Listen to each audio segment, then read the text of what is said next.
তার জন্য কালামকে বলা হচ্ছে আগামী 25 তারিখের মধ্যে কমিটি এবং টিম কর্মকর্তা আগামী 25 তারিখ অবধি যে টাইম দিয়েছে সেই 25 তারিখ অবধি যদি টাকাটা রিটার্ন দেয় ভালো, না হলে কালাম হলদিয়া বেল্টে কোনো মাঠে নামতে পারবে না। আর আপনারাও কেউ ওই টাকাটা যতক্ষণ না পেমেন্ট হয় ততক্ষণ কোনো কর্মকর্তা কালাম ব্রিগেডকে আপাতত ঠিক করবে না কোনো মাঠের জন্য। আমি কৃষ্ণা ফিশ সেন্টারের কর্মকর্তা বলরাম। আমি কালামদাকে 2024 সালের জুলাই মাসে 30,000 টাকা দিয়েছিলাম খেলার জন্য। কালামদা আসেনি, এটা নন্দীগ্রামের মাঠের জন্য খেলার জন্য দিয়েছিলাম, আসেনি। সেখানেও অজুহাত দিয়েছিল।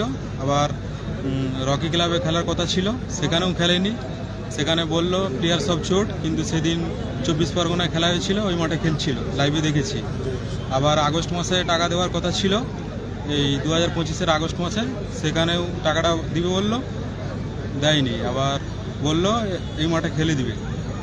আমাকে এখন কমিটি এই মাঠ থেকে ফাইন করেছে 20,000 টাকা এবং আমি পাই 3,000 টাকা, এন্ট্রি ফি 8,000 টাকা, এই টোটাল 58,000 টাকা। এই টাকাটাও চেয়েছি আজকে, আমাকে দেবে না বলছে। এবার আমাকে 25 তারিখের মধ্যে টাকাটা রিটার্ন করতে হবে, নাহলে আমি হলদিয়ার যে কোনো মাঠে ধরবো, টাকাটা আদায় করে নেব। কোনো মাঠের জন্য অ্যাডভান্স করে থাকো বা খেলানোর চেষ্টা করো, তাহলে আমরা কিন্তু যে কোনো সময় গিয়ে যে কোনো স্টেপ নিতে বাধ্য হব, সেটা সম্পূর্ণ আপনারা নিজেরাই বুঝে নেবেন, ঠিক আছে?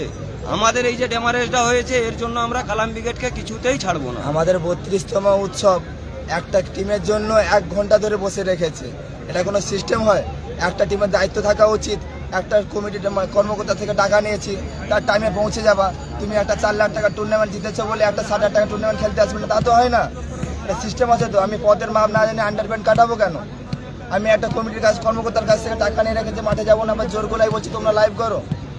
যা ডিসিআই নিয়েছে উনি টাকা দিতে পারলে ভালো, নাইলে আমরাই সিদ্ধান্ত নিয়ে নেবো ওনার। আর কিছু বলার নেই, বাস এখানে।